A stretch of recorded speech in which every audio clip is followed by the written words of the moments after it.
gracias a todos ustedes por asistir a nuestro evento La conservación de la lengua española. Queremos extender un saludo a nuestra directora del Departamento de Lenguas, la doctora Ivette Guzmán, a la que ya todos conocemos. Así como nuestra maestra, la ingeniera Aida Montero. Ambas personas que han hecho posible este evento el día de hoy. Y además, queremos presentarles de manera breve a nuestra invitada especial el día de hoy, la doctora Ana Santos Aramburu. Ella es exdirectora de la Biblioteca Nacional de España. Pero le voy a extender ahora la palabra a nuestra directora Ivette Guzmán, que nos va a hablar un poco más sobre ella. Bastante breve, quiero darle especial bienvenida a la doctora Ana Santos Aramburu, que nos trae hoy esta actividad en conjunto con la Escuela de Lenguas, donde se conserva el idioma, donde se conserva la lengua. Es la pregunta que uno se hace al leer este interesantísimo título que la doctora Aramburu va a explicar esta tarde. Bueno, se conserva en la memoria, ¿no?, de todos nosotros, en sus hablantes. También se conserva en los documentos, y esos documentos, esos libros, esas creaciones se guardan ¿dónde? En esos depositorios mágicos de la memoria colectiva que se llama biblioteca. Así que Biblioteca Juan Bosch, muchísimas gracias, exdirectora de la Biblioteca Nacional de España. Bueno, entre bibliotecarios te veas, y yo ya estoy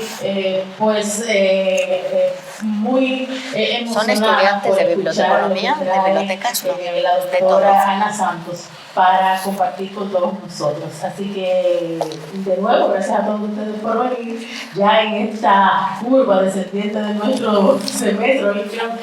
Hoy es nuestro último día de docencia, entonces, qué mejor cierre del semestre.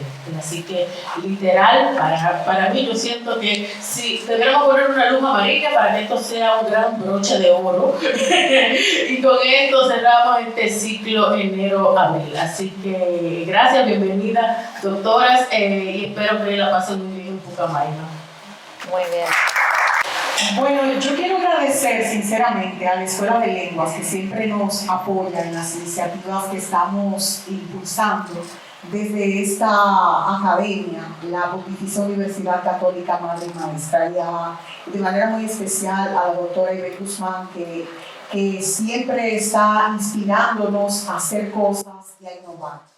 Y quiero también agradecer de manera muy especial, ya en un rol más institucional, desde la visión del Instituto Global de Altos Estudios en Ciencias Sociales, de la Fundación Global Democracia y Desarrollo y de la Biblioteca Juan Bosch, el que podamos tener en la República Dominicana especialistas que comparten su conocimiento, que comparten sus experiencias, sus saberes, y lo hacen de manera, digamos que desinteresada, dedicando un tiempo valioso a todo lo que es el proceso de enseñanza-aprendizaje en la academia. En el día de hoy, tenemos a la doctora Ana Santos, que, como nos dijo nuestra maestra Ivette Guzmán, hasta hace unos días fue durante 10 años la directora de la Biblioteca Nacional de España. Y con ese experticio y con otros trabajos en los que se ha desempeñado, pues hoy viene a darnos un poco de ese saber y a ponerlo de manifiesto en el ámbito académico. A través de esta conversación, en la conservación de la lengua española en un proceso de innovación, de creación y de aprendizaje a lo largo de toda la vida. Entonces, a cada uno de mis estudiantes de Literatura Universal, de Español 2 y de Español 1 que están hoy aquí, yo sé que este encuentro va a sembrarle una semillita para que puedan darse cuenta del impacto que tiene el conocimiento y la información en la vida de cada ser humano, y lo vamos a hacer a través de la experiencia de nuestra invitada oradora de hoy. Sin más, vamos a darle un fuerte aplauso y una cordial bienvenida a nuestra invitada esta tarde. Ella va a compartir con nosotros unas experiencias y vamos a disfrutarlo en la tarde de hoy. Muchísimas gracias por la invitación.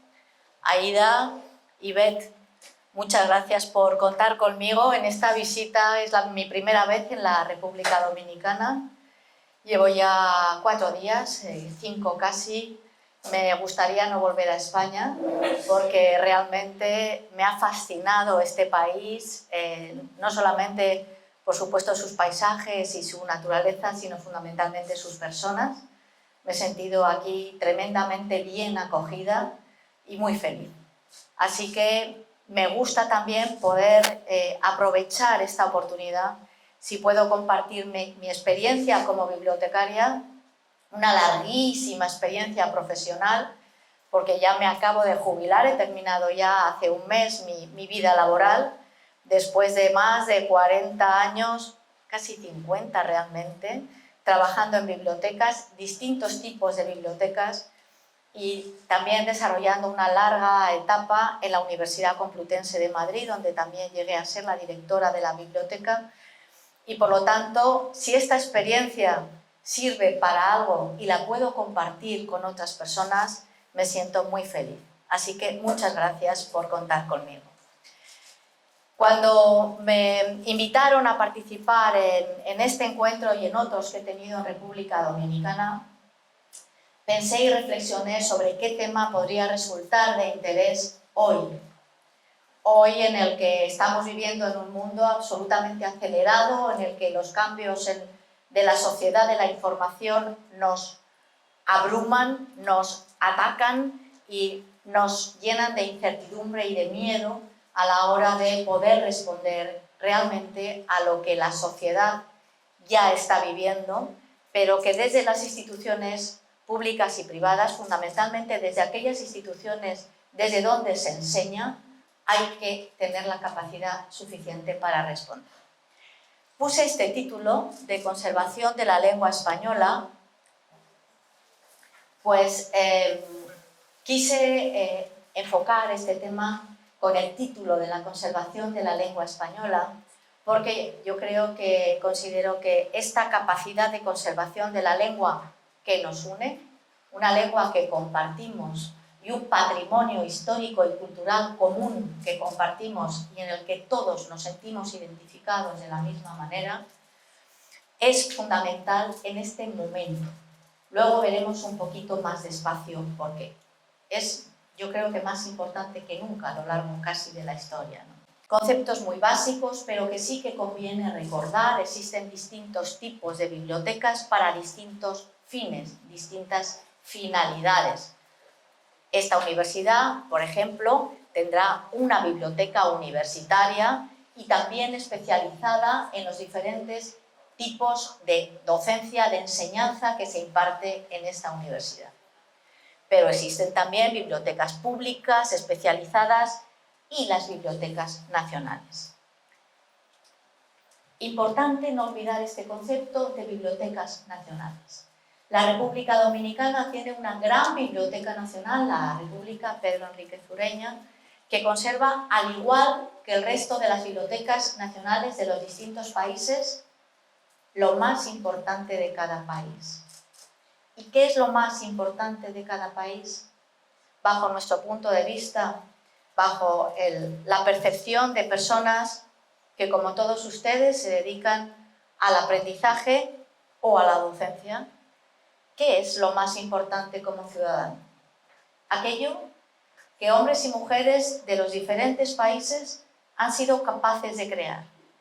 Sus ideas, su pensamiento, su desarrollo científico, su capacidad de creación, aquello que ha generado en un país el legado fundamental que le ha permitido a ese país avanzar en cada momento. Es decir, unas ideas que han permanecido en unos lugares llamados bibliotecas, en este caso bibliotecas nacionales, y que si hubieran desaparecido, las generaciones siguientes no hubieran podido acceder a ellas. No olvidemos que la palabra, aquel don que diferencia al ser humano del ser animal, la capacidad de comunicarse a través de la palabra, no hubiera sido nada si no se hubiera desarrollado la escritura. La palabra, que hay profesores, me gusta mucho hablar siempre de esta definición, la de un filósofo, Emilio Lledó, un filósofo español, un sabio de 94 años, que define la palabra como el aliento semántico, esa capacidad de hablar con un significado y por lo tanto capaz de transmitir emociones, sentimientos, alegría, tristeza, ideas, todo lo que nos diferencia a los seres humanos. ¿Qué hubiera sido sin la escritura? Sin este milagro que hace miles de años se produjo de la capacidad de dejar en algún tipo de soporte lo más valioso del ser humano. Hoy la sociedad sería otra, eso lo sabemos.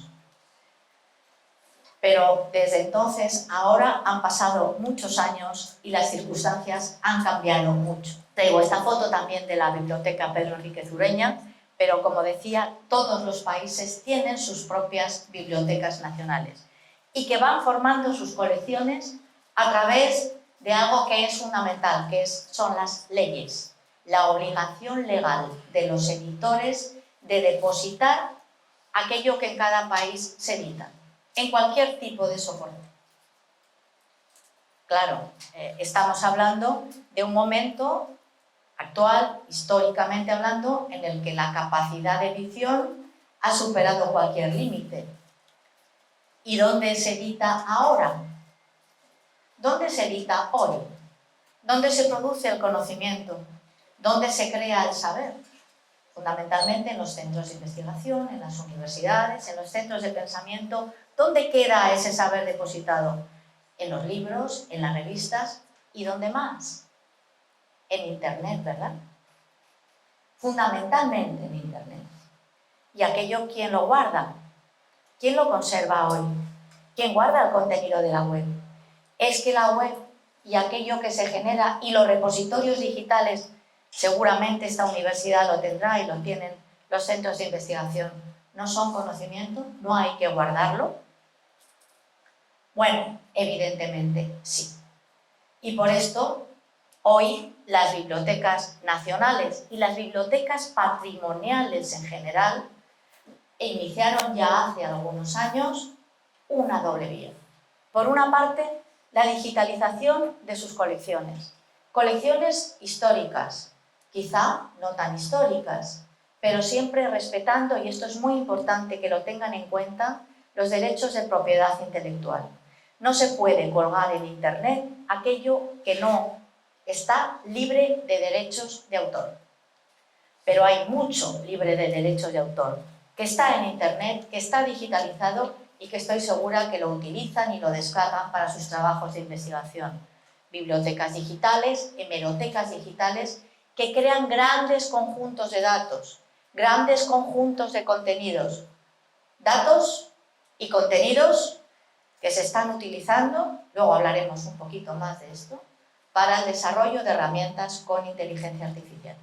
Muy importante tenerlo en cuenta. Pero es que también, ya hablábamos antes del contenido de la web, el contenido de la web se guarda en las bibliotecas. Y se guarda en concreto en las bibliotecas nacionales. Porque sabemos que esto tiene un nivel de evanescencia, es decir, de desaparición tremendo. Duran poquísimo, o muy poco, muchas páginas web. Desaparecen repositorios con contenidos. Quien quiere estudiar la historia que ahora todos estamos viviendo dentro de unos años, va a tener que acceder a Internet. Va a tener a esas fuentes históricas que se están generando ahí y que si no se guardan, desaparecen. Pero es que también hoy se crea cultura de una manera radicalmente distinta a la de hace unos años. Vamos a pensar, por ejemplo, en algo tan cotidiano y que estoy segura que todos ustedes participan de ello, como son los videojuegos. ¿Qué ocurre? ¿Los videojuegos no son cultura? ¿No es una manifestación de la capacidad de creación del ser humano? Claro que lo es. Y es cultura de primer nivel, porque allí hay ilustradores, artistas, músicos, desarrolladores de contenidos y que muestran además el momento actual de la sociedad. Y aparecen los héroes, aparece la figura de la mujer, aparecen los valores sociales, aparece aquello que el ser humano quiere alcanzar en algún momento. Podemos hablar de los libros de caballerías en muchas ocasiones, del siglo XV y del siglo XVI. Hoy estamos hablando que la cultura se crea en Internet, se difunde por Internet y que hay que guardarla. Y por eso, este tipo de bibliotecas se deben adaptar al momento actual de generación de conocimiento y de cultura, creando nuevas colecciones. Por ejemplo, en la Biblioteca Nacional de España se conservan los videojuegos como una colección más. Veremos en el futuro esto qué es lo que da, ¿no? Y hacia dónde nos vamos desarrollando. Traigo aquí una página del archivo de la web española. Obviamente cada país tiene que guardar su web. No, creo que República Dominicana, la Biblioteca Nacional no ha empezado a hacerlo. Estoy segura que lo empezará a hacer dentro de un tiempo, por dominio, y esto está accesible a cualquier investigador. Son millones y millones y millones de URLs, millones y millones de contenidos que crecen de manera exponencial cada año y que generan, como decía antes, una gran, inmensa base de datos, de contenidos y datos. Estos son los servidores. Bueno, ¿y qué ocurre con esto? ¿Qué posibilidades tiene esto hoy? Todos ustedes, estoy segura, que están haciendo sus trabajos de investigación, que están aprendiendo de una manera radicalmente distinta a cómo aprendí yo hace unos años. Segura. Y estoy segura también que sus profesores están utilizando recursos de formación distintos que los que utilizaron mis profesores cuando yo era estudiante. Bueno, pues todo esto es una enorme oportunidad para lo que hoy son las bibliotecas patrimoniales en la era de Internet. No solamente la digitalización de las colecciones permiten accesos impensables hace unos años, son millones y millones de documentos los que se descargan continuamente de los repositorios digitales, cuando no hay millones y millones de consultas físicas en las salas de las bibliotecas. Sí, los hay a través de los servicios digitales, a través de Internet.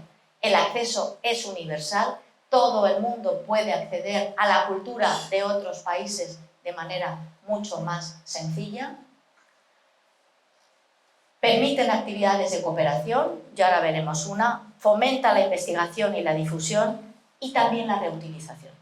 Reutilización de contenidos y datos para otros fines, impensables hasta hace unos pocos años, pero fines que persiguen en sí mismos algo que es fundamental, que es la formación de las personas a lo largo de toda su vida. El fomento de esa curiosidad intelectual que les tiene que hacer acceder a contenidos en cualquier lugar, allá donde estén. Vamos a ver algunos ejemplos. Un ejemplo, y que recomiendo que usen, lo tengo... bueno, vamos a poner antes un vídeo. Si me permites, Aida. Sí, se llama BN Lab. Bueno, déjalo, lo ponemos luego. Sí, perdóname. Vamos a ir un poquito, vamos a seguir un poquito más adelante. Gracias. La Biblioteca Digital del Patrimonio Iberoamericano. Este es un proyecto que es maravilloso, porque se ve en un solo repositorio aquello que todos nuestros países han sido capaces de crear y de generar. Un proyecto que reúne a 17 países, más de 700.000 títulos disponibles y que en el último año han accedido más de 500.000 personas de 181 países de todo el mundo. Qué forma tan fácil, sencilla y útil de poder difundir el patrimonio iberoamericano, esta cultura que, como digo, todos nosotros formamos parte. Podríamos hacer alguna búsqueda, pero como luego quizá sea más interesante establecer algún diálogo, voy a pasar rápidamente por algunas pantallas.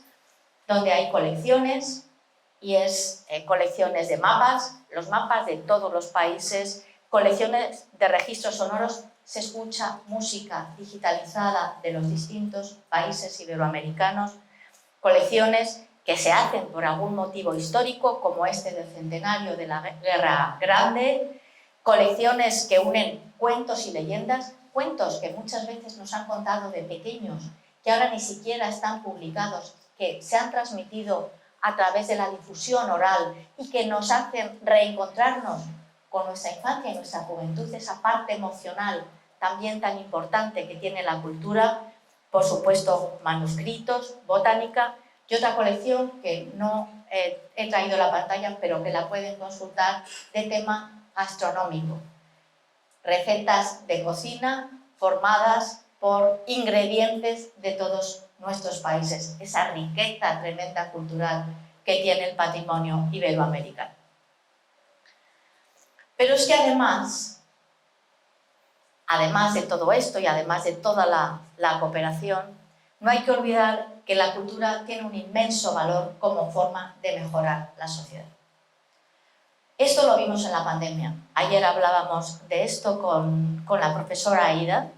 ¿Qué ocurrió en la pandemia? En la pandemia, todos en nuestras casas encerrados, los servicios digitales de las bibliotecas se utilizaron más que nunca. Se descargaron más libros digitales que nunca. Se leyó más que nunca. En esa necesidad del ser humano de buscar un consuelo o quizá una explicación a aquello que no podía entender de manera racional. No nos olvidemos que esta cultura es la que ha hecho avanzar a las sociedades y por lo tanto hay que saber el valor que tiene. Y ahora sí que vamos a poner el vídeo, si no, gracias, porque, o si no me acerco yo y lo pongo, y se llama BN Lab. ¿Qué pensamos desde la Biblioteca Nacional de España? Unas bibliotecarias ya, pues de cierta edad. ¿Qué espera la sociedad de nosotros? ¿Qué podemos ofrecer? ¿Qué esperan nuestros jóvenes? ¿Qué les gustaría que fuese la Biblioteca Nacional de España? Y entonces reunimos a un grupo de gente joven, gente muy joven, a quien preguntamos, ¿cómo os gustaría percibirnos? ¿Qué os gustaría, qué esperáis de nosotros? ¡Qué bien! La Biblioteca Nacional de España está aquí. Y aquí. Y aquí. También está aquí. Y aquí. Y aquí.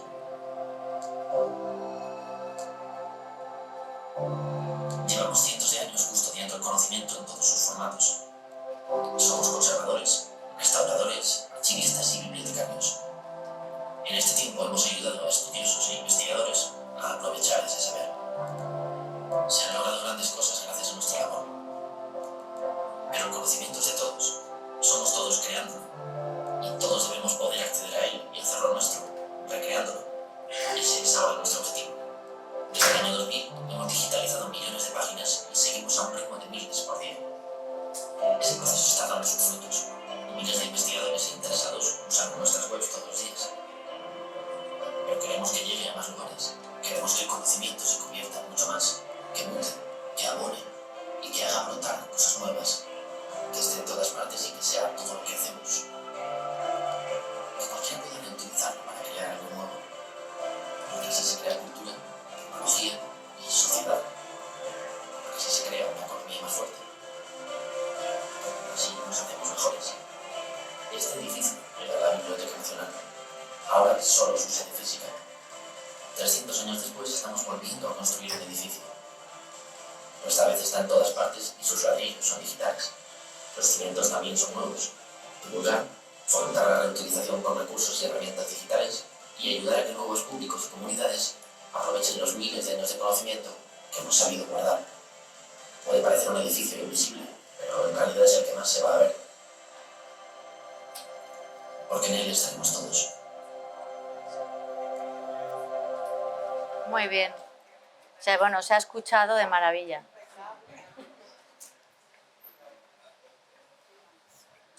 Muchas gracias, esta he escuchado muy bien. Esta es un poco la idea, ¿no? Los lugares físicos ya no existen, aunque tienen un valor emblemático y de identificación importante, pero ya no existen como antes en cuanto a lo que es el acceso y la difusión al conocimiento y a la información. Y utilizar esos recursos nació de esta idea, un laboratorio de ideas con gente joven, con gente muy joven, más jóvenes incluso que todos ustedes o más o menos de su edad, que les preguntamos, ¿qué esperáis? ¿Qué queréis de nosotros? ¿Cómo os gustaría utilizar la biblioteca? Y nos dieron unas cuantas ideas. De ahí nació este laboratorio de ideas, donde se desarrollaron diferentes herramientas.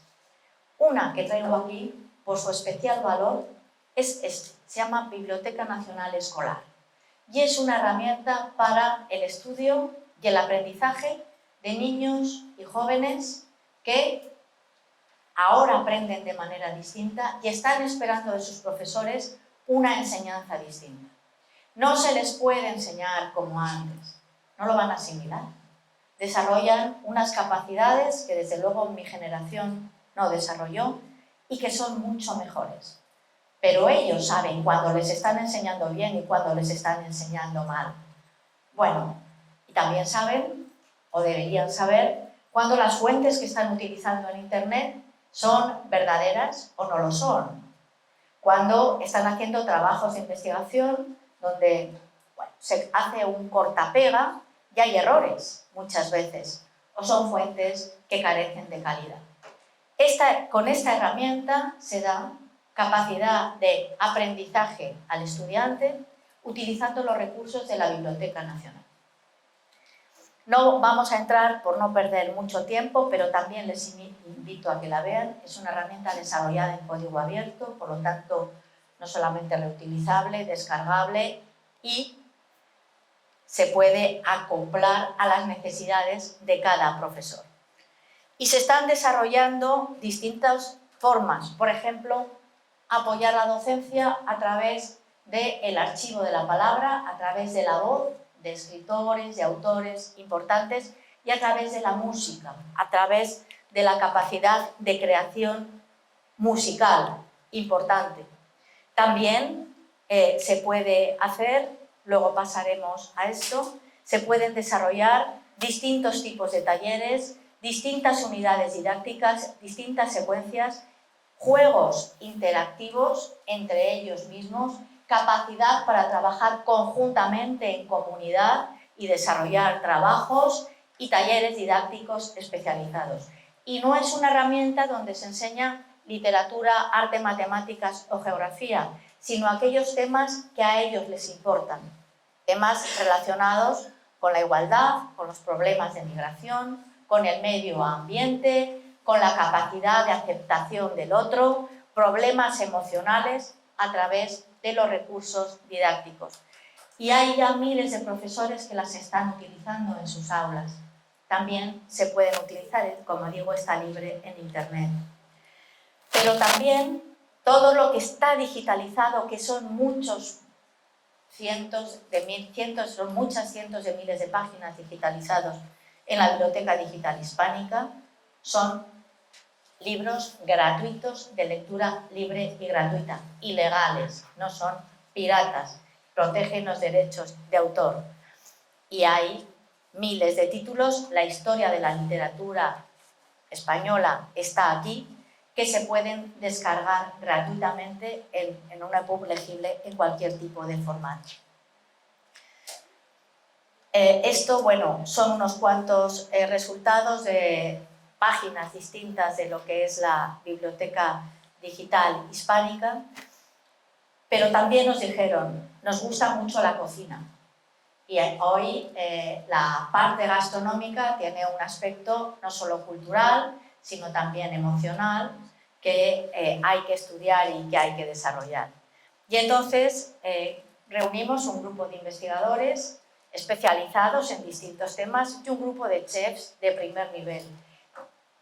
Investigaron sobre unas cuantas recetas, las cocinaron y las sirvieron en sus restaurantes, explicando de qué iban esas recetas, es decir, aportando un conocimiento y una cultural mayor sobre lo que era simplemente comerse un plato, ¿no?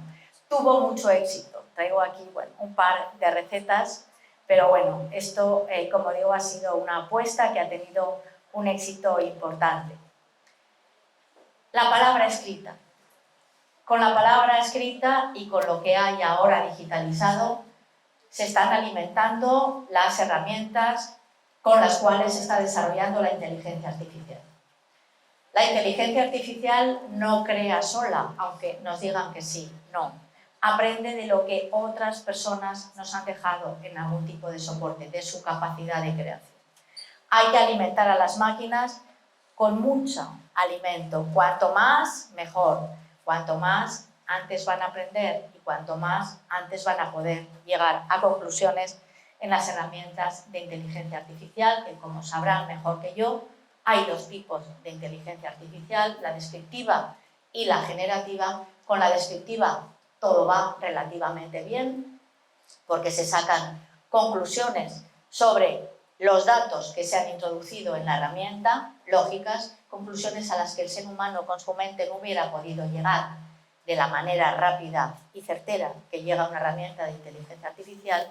Y luego está la inteligencia artificial generativa, es decir, aquella que sí que crea, que es capaz de escribir un poema, que es capaz de escribir una canción, hacer un cuadro o escribir una novela.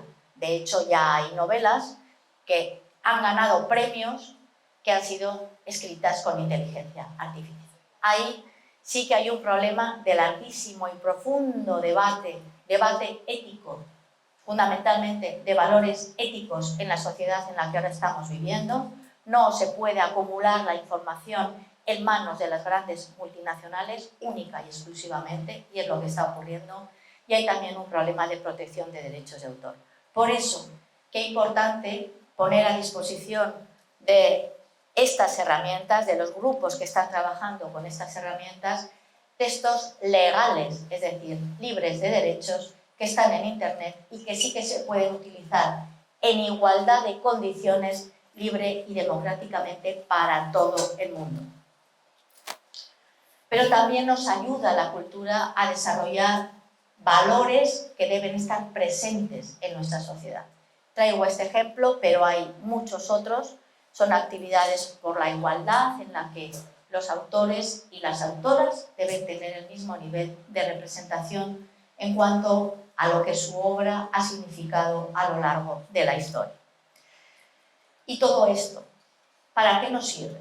¿O para qué ha servido o debería haber servido a lo largo de la evolución de nuestras sociedades? Fundamentalmente para que quien está enseñando y quien está aprendiendo tenga capacidad suficiente para desarrollar su propio pensamiento crítico. No nos podemos creer todo lo que leemos, es más, no nos lo debemos creer.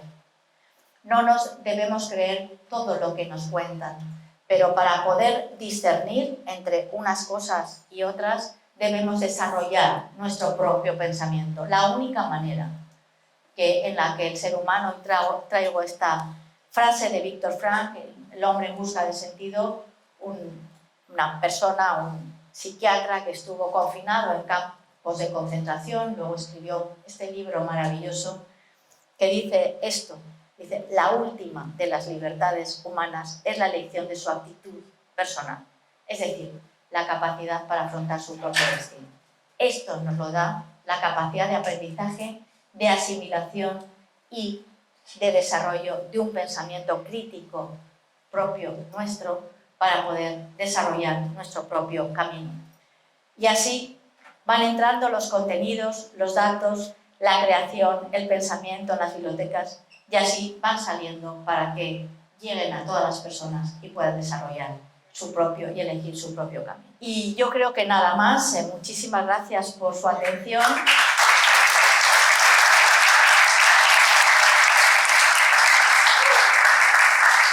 Muchísimas gracias, doctor. Un aplauso para la doctora. Queremos agradecerle por su ponencia, fue muy enriquecedora para nosotros. Y en este momento vamos a estar habilitando el segmento de preguntas. Por favor, levantando la mano, el que tenga alguna pregunta o algún comentario para la doctora Ana Santos. puede levantar la mano. No se peleen. Federico.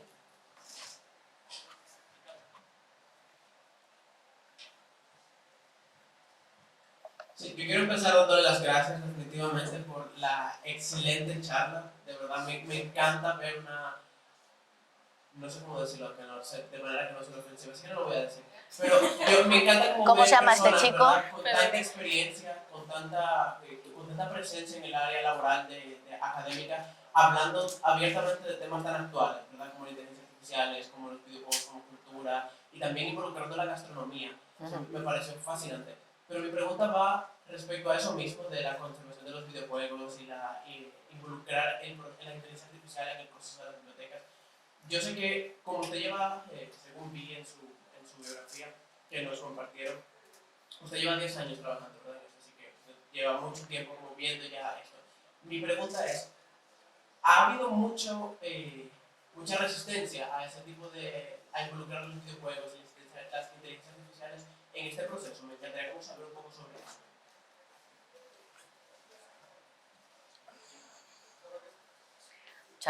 Muchas gracias Federico. Yo a estos años que tengo nada me ofende, con lo cual cualquier cosa me va a parecer maravillosa y agradezco muchísimo tu pregunta. Realmente ha habido resistencia en todas las instituciones, especialmente en una institución como es la Biblioteca Nacional de España, que tiene más de 300 años de historia. Las inercias que se crean en esa propia organización son muy complejas y son complejas de ir poco a poco rompiendo. Pero hemos jugado con cierta ventaja. En primer lugar, que los propios bibliotecarios, los trabajadores, las personas que cada día van a su puesto de trabajo, han creído en el proyecto. Entonces han sido ellos los que muchas veces me planteaban a mí los proyectos que querían desarrollar, ¿no? El laboratorio de ideas fue uno de ellos, ¿no? Por ejemplo. Entonces eso ha sido una ventaja fundamental. Y la segunda y más importante es una evidencia. La historia de las bibliotecas y la historia de las instituciones que conservan conocimiento es la historia de la evolución del conocimiento y de los soportes de ese conocimiento.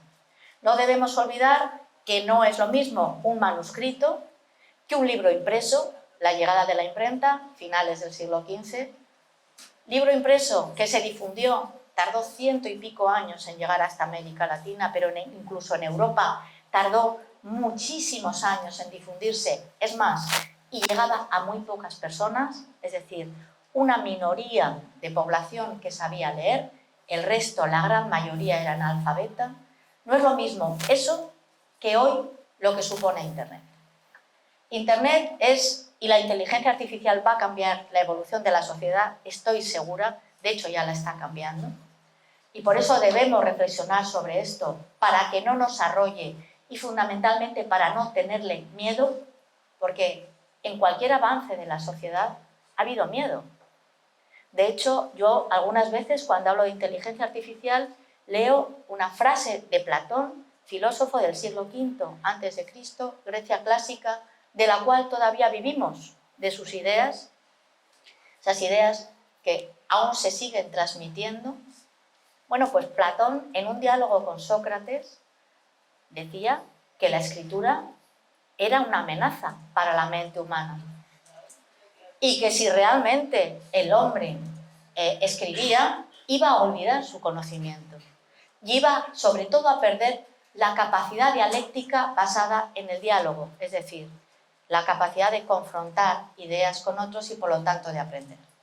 La historia de las instituciones es la historia de la generación de conocimiento, de los soportes de ese conocimiento y del aprendizaje. No se estudia ahora igual, no se aprende igual a leer que cuando se utilizaba el Catón, era ese libro de lectura, no se estudia igual. Bueno, este es un ejemplo trivial, pero son todos así. Con lo cual, si las instituciones no se adaptan a esto, pierden su razón de ser. Mueren en sí mismas, su misión no tiene sentido. Y esa ventaja se vio y sobre todo nos ayudaron mucho los investigadores.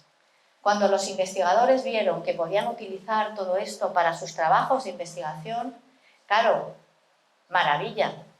Se han descubierto últimamente 3 obras inéditas de Lope de Vega, el gran autor del Teatro del Siglo de Oro, que las teníamos catalogadas como obras anónimas porque no tenían autor, eran unas copias, ¿no? Y entonces, ¿cómo los han descubierto? Comparando los textos digitalizados auténticos de Lope de Vega con los textos digitalizados supuestamente de Lope de Vega. ¿Qué ha ocurrido? Que al comparar millones y millones de palabras, la coincidencia de valores filológicos, semánticos, utilización de abreviaciones, etcétera, etcétera, han dado un resultado matemático. Y va a haber muchos más descubrimientos culturales gracias a esto. Ellos han dicho, nos han impulsado también a, venga, adelante. Y esto ha sido posible y es imparable. Es imparable. Igual que va a ser imparable el cambio, la manera distinta que se va a tener, que ya se tiene de hecho, de trabajar en cualquier centro que trabaje con información, con contenidos. Sí. ¿Alguien más?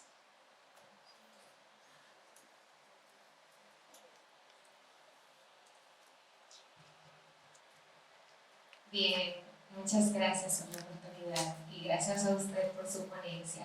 Mi pregunta va dirigida a la biblioteca virtual. ¿Hay algún apartado que tenga material didáctico de enseñanza para docentes? Sí.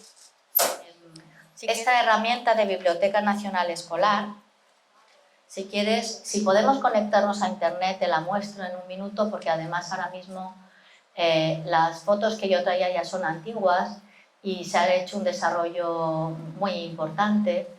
Se llama Biblioteca Nacional Escolar y es una herramienta libre, gratuita, descargable, y hay muchísimos recursos para lo que son las enseñanzas medias en España, que son como las de la República Dominicana, como las de acá, ¿no?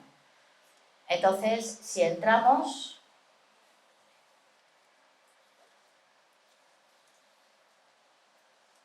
Aquí está, sí. Muchísimas gracias. Esta es la herramienta que, como digo, está en internet y está libre. Y bueno, si bajamos un poquito, si quieres lo hago yo ahí, si no, pinchamos para poder entrar. Y bueno, yo recomiendo navegar y descubrir y ir viendo todas las posibilidades que tiene esta herramienta. Esta es para niños y jóvenes y está adaptada por un equipo de pedagogos, de profesores, a los requerimientos y las necesidades de los estudiantes. Hola. Hola. Mi nombre es Ruth, estudiante de Lengua Española y Literatura, orientada a la educación secundaria, y me encantó la ponencia. Pero tengo un ligero susto. ¿Por qué? Si es ligero solo, no importa. Sí, es ligero, lo importante es que sea muy duro. Lo que pasa es que aquí en Dominicana existe un mito, que creo que es un mito, que ha ido de boca en boca, donde se dice que los jóvenes no les gusta leer, no les gusta la lectura. Y a veces, nosotros que estudiamos lengua española, pues tenemos ese temor en las escuelas de cómo inculcar la lectura a los estudiantes, ya que automáticamente usted pone a un estudiante a leer, sugiere que es aburrido, automáticamente. Pero sí, en mi experiencia, cuando les pregunto si les gusta leer, dicen que sí, levantan la mano, y no sé si es para caerle bien a la maestra, pero me mencionan obras bastante importantes. Entonces quisiera saber cómo podemos desmontar ese mito y en lugar de decir que no les gusta leer, intentar hacer algo para que vean que realmente se lee todavía, o que sepan que las bibliotecas no van en descenso, sino que es una gran herramienta para aprovechar. Sí, pues muchas gracias por la pregunta. Bueno, este mito existe en República Dominicana, existe en España, es lo mismo. Y yo siempre que lo escucho no me gusta porque no es verdad, o sea, no es cierto. Si aún a los jóvenes les dices que no leen, no van a leer. Es más, van a decir, tú eres tonto, ¿no? A mí me gusta leer, al que le guste. Hay otros que no les gusta leer, pero no ocurre nada, porque ahora la posibilidad de aprendizaje que tienen es mucho mayor. O sea, tienen capacidad de aprender y de acceder a la palabra escrita de manera muchísimo mayor que hace unos años. ¿Qué ocurre? Que cuando alguien lee en el móvil un blog, por ejemplo, ¿no está leyendo? Está leyendo. Cuando está leyendo, viendo noticias que antes había que ir a comprarse el periódico al kiosco, ¿no está leyendo? Está leyendo. ¿Qué les ocurre? Que su capacidad de comprensión lectora es menor. Es decir, no asimilan textos larguísimos, porque no los entienden, posiblemente. Pero es que esto ha ocurrido a lo largo de la historia. ¿Qué ocurría antes? Yo, el tiempo que he estado trabajando en la Universidad Complutense, que han sido más de 25 años, pues en la biblioteca están almacenadas todas las tesis doctorales. Las tesis doctorales del siglo XIX tenían 4 y 5 volúmenes. Eran así, cada tesis. Las tesis doctorales de hoy son así. Esto es, ¿cómo se escribía en el barroco? ¿Se escribía como se escribe ahora? No, ¿verdad? Bien, pues ¿qué ocurre? Que nos tenemos que adaptar al momento que nos toca vivir. ¿Y cómo podemos intentar que los jóvenes se enganchen o adquieran las herramientas suficientes para tener esa capacidad de comprensión lectora? Por supuesto, facilitándoles textos atractivos. Cuando encuentran un texto que les gusta, se enganchan y no hay más que ver los éxitos. Por ejemplo, me viene a la cabeza Harry Potter. Harry Potter es buena literatura y si se enganchan, cada lanzamiento es un éxito entre los jóvenes. Facilitándoles también la posibilidad de fomentar su curiosidad intelectual. En Biblioteca Nacional Escolar, por ejemplo, hay algunas unidades didácticas que tienen que ver con literatura. Pero en vez de hablar de autores o periodos históricos de la literatura, hablan de temas. Por ejemplo, el carpe diem, es decir, la vida pasa. ¿Qué han dicho otros antes que nosotros? ¿Cómo te puede ayudar el pensamiento de otras personas y lo que nos han dejado escrito a ti en este momento? Buscando esa especie de estímulos que son pequeños y no se les puede pedir lo que no pueden asimilar. Yo recuerdo, y esto ya es una anécdota personal, que a uno de mis hijos ya son mayores, son muy mayores, en el colegio le obligaron a leer La Regenta. No sé si la han leído, pero La Regenta es una obra del siglo XIX escrita para autores del siglo y lectores del siglo XIX, no para un niño de 14 años del siglo XX. Es un poco esto. Tener esa capacidad de adaptación a lo que los niños y los jóvenes que son muy listos y tienen enormes capacidades y un gran potencial para desarrollar, que como digo, mi generación no tuvo, ser capaces de acertar con ese estímulo que llame su curiosidad intelectual y les ayude a aprender. Ojalá encontrásemos la receta perfecta, ¿verdad? Un placer, mi nombre es René Guzmán, también soy estudiante de Lengua y Literatura. Y mi pregunta va orientada más al ámbito personal de usted. ¿Por qué dedicar la vida a las bibliotecas y quizás no a otras cosas que pudieron haberle generado otros beneficios? ¿Por qué a las bibliotecas?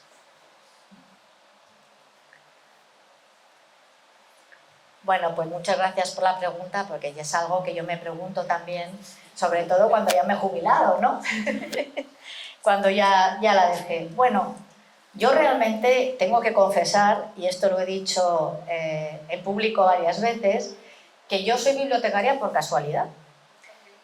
Y soy bibliotecaria por casualidad porque en el último curso de carrera me suspendieron una asignatura. Y era mi primer suspenso. Y, Dios mío, o sea, me sentó tan mal que dije, este profesor se va a enterar. Y no solamente voy a sacar la mejor nota, sino que además voy a hacer un trabajo para subir la nota. Y entonces, en vez de irme de vacaciones, estuve todo el verano trabajando en una biblioteca y aprendiendo y consultando bibliografía. Allí encontré una vez en el mostrador de esa biblioteca unas oposiciones. En España se hacen unas pruebas de acceso para acceder a la función pública, para ser empleado público, que era la escala más baja de los bibliotecarios, auxiliar de biblioteca, quien está en el mostrador prestando los libros. Y dije, voy a presentarme, y las aprobé.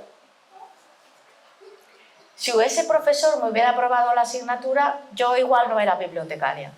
Pero ¿qué ocurrió? Que enseguida me enamoré de esa profesión. Y enseguida me di cuenta que tenía que aprender más. Y eso me ha llevado a estar siempre en un proceso de continuo aprendizaje. Me ha llevado a engancharme a proyectos tecnológicos. Una de las cosas que más rabia me da es perderme el desarrollo de la inteligencia artificial en las bibliotecas. Porque va a ser un antes y un después. Pero he tenido la suerte de enamorarme de una profesión que ha sido muy puntera en cuanto a lo que es el mundo de la información y el conocimiento, y que además ha favorecido la generación de un nuevo conocimiento. Y eso, obviamente, y económicamente, pues los sueldos son los que son, pero puedes vivir y ya no pides más. Un puesto de trabajo es mucho más que un sitio donde se va a ganar un sueldo. Yo así lo percibí y me siento muy privilegiada de haber podido ser bibliotecaria casi 45 años de mi vida.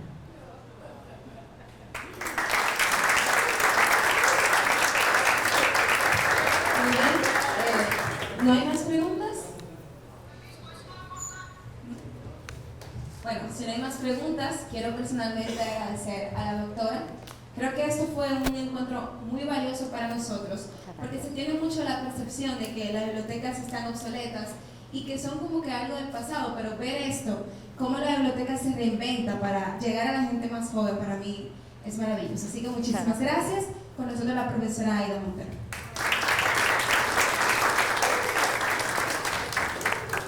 Enriquecedora la tarde de hoy, sin desperdicio.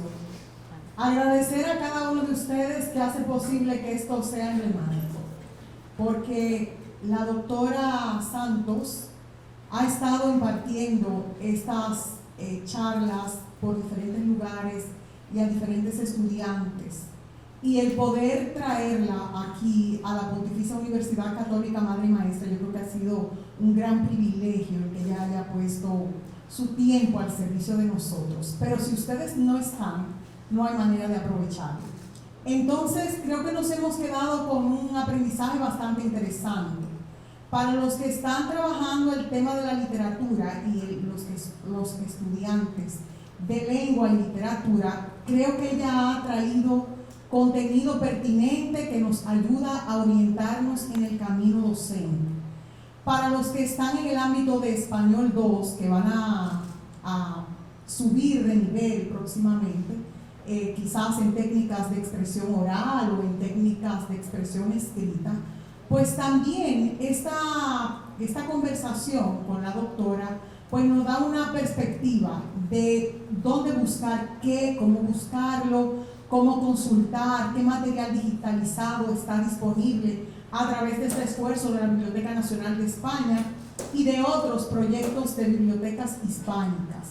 Y para los que justo acaban que son de nuevo ingreso, que van para Español 2, mis estudiantes de Español 1, a mí me dio mucho gusto, porque mientras escuchaba a la doctora, me acordaba de nuestro ensayo del tiempo libre. Y el tiempo libre, aquellos que estaban hablando de videos y de cómo utilizan tiempo de ocio para aprender, para interactuar, para socializar a través de los videojuegos, ella también hizo un aporte en ese sentido, y los que aman la gastronomía también. O sea que el enfoque de esta conversación de la preservación de la lengua española a través de la innovación, de la creación, del aprendizaje y de la utilidad de la inteligencia artificial, yo creo que ha llenado todas las expectativas. Así es que solo nos queda agradecer a nuestra doctora Ivette Guzmán, nuestra directora de la Escuela de Lenguas, por apoyar esta iniciativa, a nuestra invitada por compartir sus experiencias, y a todo el equipo de Funglode, de Global, de la Pucamaima, que nos ha ayudado a montar esta actividad, y a cada uno de ustedes La profe fue muy intensa para que estuvieran todos aquí. Pero agradezco de verdad el que no se lo hayan perdido, porque yo era consciente del valor de esta experiencia. Sin más, los trabajos por grupos me los van colocando, cada uno, anótense todo en sus listas para darle sus 3 puntos de participación. Y nos vemos, si Dios quiere, por los pasillos de esta magnífica universidad. Tengan buen resto de día.